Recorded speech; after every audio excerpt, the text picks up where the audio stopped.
Hello ಸ್ನೇಹಿ ಸುಂದರ ಕುಟುಂಬದ YouTube channel ವೀಕ್ಷಕರಿಗೆಲ್ಲ ನಮಸ್ಕಾರ. ಸ್ನೇಹಿತರೆ, ನಾನಿವತ್ತು ಮನೇಲಿ ಶುಂಠಿನ ಹೇಗೆ ಬೆಳ್ಕೊಬೋದು ಅನ್ನೋದನ್ನು ತೋರಿಸ್ತೀನಿ. ಈಗ ನಾವು ಹೊರಗಡೆ ಶುಂಠಿ ತಗೊಂಡಾಗ ಅದು ಚಿಕ್ಕದು ನೋಡಿ, ಇಷ್ಟು ಮೊಳಕೆಗಳು ಇದೆಯಲ್ಲ ಶುಂಠಿ, ಇದನ್ನು ನೆಟ್ಟಿದ್ರಿಂದ ಇದನ್ನು ಕೀಳೋವರೆಗೂ ಸಹ ಬರೀ ರಾಸಾಯನಿಕಗಳನ್ನು ಸಿಂಪಡಣೆ ಮಾಡ್ತಾ ಇರ್ತಾರೆ. ಹಾಗಾಗಿ ನಾವು ಇರುವಂಥ ನಮ್ಮ ಪುಟ್ಟ ಜಾಗದಲ್ಲಿ ಒಂದು ಪುಟ್ಟ ಪಾಟಲ್ಲಿ ನಾವು ಶುಂಠಿನ ಬೆಳ್ಕೊಬೋದು. ಅದಕ್ಕಾಗಿ ನೀವು 2 ಪಾಟ್ ಇಟ್ಕೊಂಡ್ರೆ ತುಂಬ ಒಳ್ಳೆಯದಾಗುತ್ತೆ. ನೋಡಿ, ಇವಾಗ ನಾನು ಇಷ್ಟು ಚಿಕ್ಕ ಪಾಟನ್ನು ರೆಡಿ ಮಾಡ್ಕೊಂಡಿದ್ದೀನಿ ಶುಂಠಿ ಬೆಳೆಯೋದಕ್ಕೆ. ನಾನು ನೋಡಿ, ಕೆಳಗಡೆ ಎಲ್ಲ ಒಣಗಿದಂಥ ಎಲೆಗಳನ್ನು ಹಾಕಿದ್ದೀನಿ. ಆ ಎಲೆಗಳ ಮೇಲೆಲ್ಲ ನಾನು ಮಣ್ಣನ್ನು ಹಾಕ್ತೀನಿ. ಅದ್ರ ಜೊತೆಗೆ ನಾನೇನು ಮಾಡ್ತೀನಿ ನೋಡಿ, ಈ ಥರ ತರಕಾರಿಗಳು ಕಟ್ ಮಾಡಿರ್ತೀನಲ್ಲ, ಈ ಸಿಪ್ಪೆಗಳನ್ನು ಸಹ ಇಟ್ಕೊಂಡಿರ್ತಿದ್ದೀನಿ. ನೋಡಿ, ಸೌತೆಕಾಯಿ, ಕ್ಯಾರೆಟು ಎಲ್ಲ ಕಟ್ ಮಾಡಿರೋದು, ಒಂದು ಆರೆಂಜನ್ನ ಕಟ್ ಮಾಡಿದ್ದೆ, ಆ ಸಿಪ್ಪೆನೂ ಸಹ ನಾನು ಇಟ್ಕೊಂಡಿದ್ದೀನಿ. ಈ ಸಿಪ್ಪೆ ಎಲ್ಲ ಹಾಕ್ಬಿಟ್ಟು ಸಿಪ್ಪೆ ಎಲ್ಲ ಹಾಕಿದ್ಮೇಲೆ ಇದ್ರ ಮೇಲೆ ಮಣ್ಣು ಹಾಕ್ತೀನಿ. ಇಲ್ಲೇನಾಗುತ್ತೆ ಅಂದರೆ ಚೆನ್ನಾಗಿ ಇದು ಗೊಬ್ಬರ ಆಗುತ್ತೆ. ಮತ್ತು ಇದನ್ನು ನೀವು ಯಾವ ಥರ ಬಳಸ್ಬೋದು ಅಂದರೆ, ನಮ್ಮ ಹೂತೋಟ ಸ್ನೇಹಿಯ ಶಾರದಾ ಅವ್ರು ಸಹ ಒಂದು ಟಿಪ್ಸ್ ಕೊಟ್ಟಿದ್ದರು. ಇದನ್ನೆಲ್ಲ ರುಬ್ಬಿ ಬಿಡೋದು, ಸಂಜೆ ನೀರು ಹಾಕಬೇಕಾದ್ರೆ ರುಬ್ಬಿದಂಥ ಮಿಶ್ರಣನ ಬಕೆಟಲ್ಲಿ ನೀರಿನ ಬಕೆಟಲ್ಲಿ ಮಿಶ್ರಣ ಮಾಡಿಕೊಂಡು ಎಲ್ಲ ಗಿಡಗಳಿಗೂ ಹಾಕ್ಬೋದು. ಇದು ಸಹ ತುಂಬ ಚೆನ್ನಾಗಿದೆ. ನೋಡಿ, ಇದು ಪಾಟನ್ನೆಲ್ಲ ನಾನು ಇದು ಮಾಡ್ಕೊಂಡ್ಮೇಲೆ ಏನು ಮಾಡ್ತೀನಿ, ನಾನಿಲ್ಲಿ ಶುಂಠಿನ ನೆಡ್ತೀನಿ. ನೋಡಿ, ಈ ನಾನಿಲ್ಲಿ ಶುಂಠಿನ ನೆಡ್ತಾಯಿದ್ದೀನಿ. ಇದು 2, ನಾನು ಒಂದು ಪಾಟಲ್ಲೇ 2 ಹಾಕ್ತೀನಿ.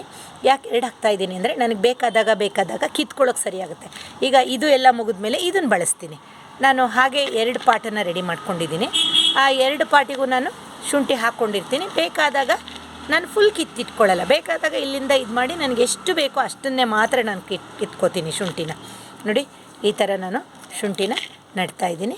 ಈ ಶುಂಠಿ ನನಗೆ ಒಂದು 2.5 ಅಥವಾ 3 ತಿಂಗಳ ನಂತರ ನನಗೆ ಕೀಳೋದಕ್ಕಿದು ರೆಡಿಯಾಗುತ್ತೆ.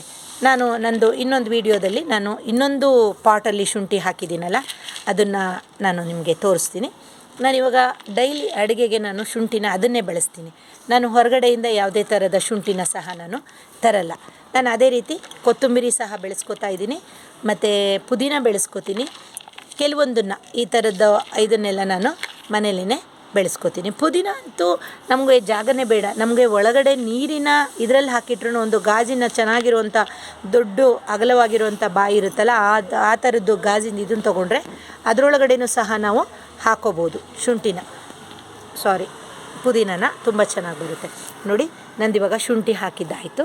ನೋಡಿ, ಇಲ್ಲಿ ಮಾತ್ರ ಇದು ಕಾಣಿಸ್ತಾ ಇದೆ. ಇದನ್ನು ನಾನು ಸ್ವಲ್ಪ ಮುಚ್ಚಿಬಿಟ್ಟಿದ್ದೀನಿ, ಅದು ಹಾಗೆ ಬರುತ್ತೆ, ಪರವಾಗಿಲ್ಲ. ನನಗೆ ಸ್ವಲ್ಪ ಮತ್ತು ಇದಾಗಬಾರ್ದು ಅನ್ನೋ ಇದಕ್ಕೆ ಇಲ್ಲಿ ಒಂಚೂರು ಬಿಟ್ಕೊಂಡಿದ್ದೀನಿ. ನೋಡಿ, ಇದು ನನಗೆ ಶುಂಠಿ ಪಾಟ್ ರೆಡಿ ಆಯಿತು. ಇದಕ್ಕೆ ನಾನು ಸಂಜೆ ನೀರು ಹಾಕ್ತೀನಿ. ಡೈಲಿ ನಾನು ಸಂಜೆನೇ ನೀರು ಹಾಕ್ಕೊತೀನಿ. ನನಗೆ 2.5 ತಿಂಗಳಿಗೆ ಇದು ಶುಂಠಿ ಕೀಳೋದಕ್ಕೆ ರೆಡಿಯಾಗುತ್ತೆ. ಅಡುಗೆಗೂ ಸಹ ಬಳಕೆಗಾಗುತ್ತೆ. ಪಾಟಲ್ಲಿ ಸುಮಾರು ಇದನ್ನು ನಾನು 2 ತಿಂಗಳಿಗೆ ಇದು 2.5 ತಿಂಗಳಿಗೆ ರೆಡಿ ಆಯಿತು ಅಂತಂದರೆ ಸುಮಾರು 1 ತಿಂಗಳವರೆಗೂ ಪಾಟಲ್ಲಿ ಹಾಗೇ ಇರುತ್ತೆ, ಏನೂ ಆಗಿರಲ್ಲ.